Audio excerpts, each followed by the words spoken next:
अमर दिव्यांग सेवा संस्थान नाम से संस्था, लड़के लड़कियां वहाँ पे कह सकते हैं कि जो थे, जिस कुमार रत्नाकर है और ये वादी मुकदमा सुनीता। अब 3 आरोपियों का गिरफ्तार तो कर लिया गया, लेकिन विवेचना शुरू कर दी गई है। हैदरगढ़ के कोतवाल साहब विवेचना कर रहे हैं। 3 आरोपियों को गिरफ्तार करके जेल भेज दिया गया है, लेकिन विवेचना चल रही है। हम आपको बताना चाहेंगे कि मामला बहुत पेचीदा हमको शुरू में लग रहा था, लेकिन हम तुमको बहुत कायदे समझाते हैं कि देखो भैया, इसकी शुरुआत हुआ थी सुल्तानपुर जिले से। सुनीता और रत्नाकर दोनों जने मिल करके एक थोड़ी बकायदा संस्था अपने सहयोगियों के साथ खोलती है, जिसका नाम रखा था अमर दिव्यांग सेवा संस्था। बहुत बढ़िया आश्रम सब जने चलावत रहा है। दिव्यांग और मंदबुद्धि लोगन का रखे काम करत रहा है, उनका बकायदा भैया व्यवस्थित करत रहा है, लिखावत पढ़ावत भी रहा है, समझावत बुझावत भी रहा है। तो बहुत बढ़िया संस्था सुल्तानपुर में चलावत रहा है। सुनीता के वहाँ पैसा अच्छा खासा लाग रहा है, लेकिन भैया सुनीता का प्रॉफिट नजर नहीं आवत रहा है।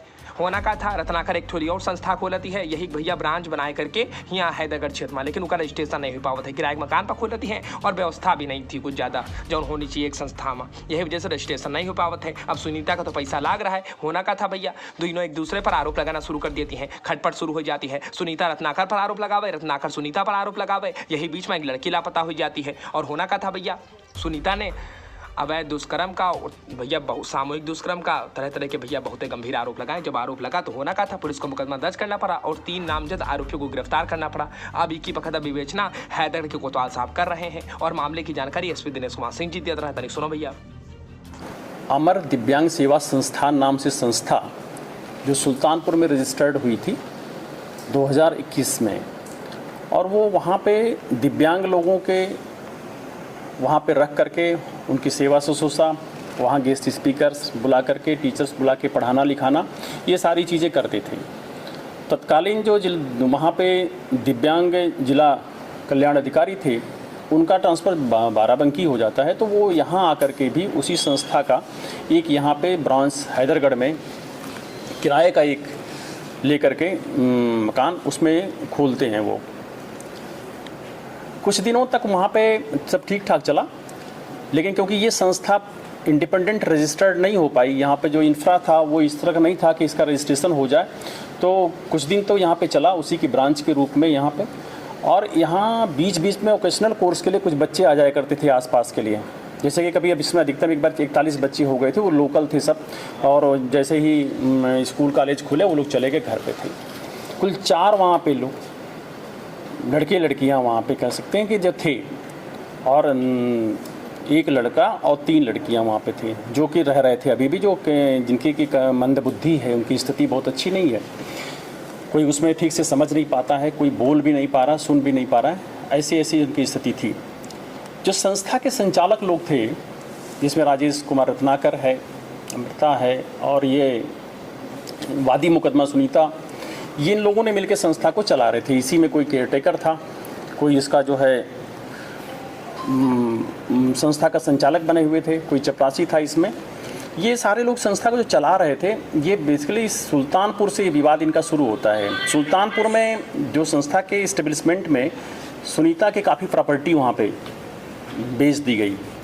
आरोप ये है सुनीता का कि ये रत्नाकर जो है हमारी प्रॉपर्टी लगभग 10 से 11 बीघा ज़मीन बिकवा दिया, जिसकी कीमत करीब 50-60 लाख रुपए होती है, और वहाँ के संस्था के इस्टेब्लिशमेंट में लगा दिया, और इससे हमें तो कोई गेन नहीं हो रहा, और ये पैसा पूरी तरह से रत्नाकर खा गए। पिछले कुछ दिनों में इनके बीच विवाद शुरू हो गया दोनों के बीच में, और एक दूसरे पर आरोप प्रत्यारोप करना शुरू कर दिया था। पहले भी 1-2 बार एप्लीकेशन दिया गया एक दूसरे के खिलाफ। रत्नाकर जो आज अरेस्ट होकर जेल जा रहा है, इसने भी 156(3) कोर्ट में डाल रखा एप्लीकेशन इनके खिलाफ मुकदमा लिखाने के लिए। ये सारी चीज़ चल रही थी। इसी बीच सुनीता ने एक एप्लीकेशन दिया कि वहाँ से एक लड़की गायब है, उसकी मिसिंग है, और इनके ऊपर आरोप लगाया 376 का, 366 का। ये हमने केस को रजिस्टर्ड करके इमीडिएटली इन्वेस्टिगेशन स्टार्ट किया। इसमें एक टीम जिला दिव्यांग कल्याण अधिकारी की और डीपीओ की और एसडीएम साहब की भी जांच की। तो ये भी देखा गया कि अब ये जो कि इनके बीच आपस के सदस्यों के बीच ही काफ़ी टसल चल रही है, विवाद चल रहा है, और विवाद इस रूप का है कि वो प्रॉपर्टी को यहाँ से सुल्तानपुर तक की तमाम बातें थी। इनके बीच जो 3 सालों कार्यकाल में ढेर सारी इशूज़ हैं कि मेरा पैसा वहाँ गायब, इनका पैसा यहाँ गायब। तो इसमें ध्यान में रखते इन बच्चों का यहाँ पे जो है रहना ठीक नहीं है। तो जो 3 लोग थे, एक मेल और 2 फीमेल, इसकी तो कमेटी बना करके शिफ्ट कर दिया गया लखनऊ की एक संस्था में, ताकि वहाँ पर इनको देखभाल किया जा सके। इसमें नामजद, जो मुकदमे में नामजद लोग थे, उनमें से 3 लोग आज गिरफ्तार किए गए हैं और इनका हम ले रहे हैं रिमांड यहाँ पे। अभी हम जो मिसिंग महिला है, लड़की है, उसकी तलाश लगातार जारी रखे हुए हैं।